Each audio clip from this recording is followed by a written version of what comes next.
पावसाळ्यामध्ये पालेभाज्या फार कमी खायच्या असतात, तर मग विचार पडला आता काय भाजी बनवायची. तर 2 दिवस झालेले मशरूमची पाकिटं फ्रीजमध्ये आणून ठेवलेली, तर मग म्हटलं आज तेच बनवूया. तर मी आजची आपली रेसिपी जी बनवली आहे ती मशरूम मसाला आहे. तर मी ह्याला व्यवस्थित 2 ते 3 वेळा स्वच्छ धुवून घेतलं आणि ह्या पद्धतीने 2 तुकडे कापून घेतले, कारण का कुकरमध्ये आपण ही भाजी बनवणार आहे.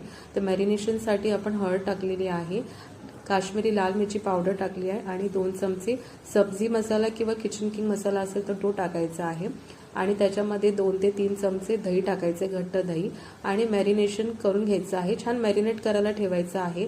मॅरिनेट करताना आपल्याला मीठ अजिबात टाकायचं नाही आहे. त्यानंतर कुकरमध्ये तेल टाकून जिरं टाकायचं आहे, 2 तमालपत्र, दालचिनीचा तुकडा आणि आलं लसणाची पेस्ट टाकून मिक्स करून घ्यायचं आहे. त्यामध्ये 2 बारीक चिरलेले कांदे टाकायचे आहेत, मिक्स करून 2 टोमॅटो ओबडधोबड कापलेले टाकायचे आणि मॅरिनेट केलेला मशरूम टाकायचं आहे. त्याच्यावर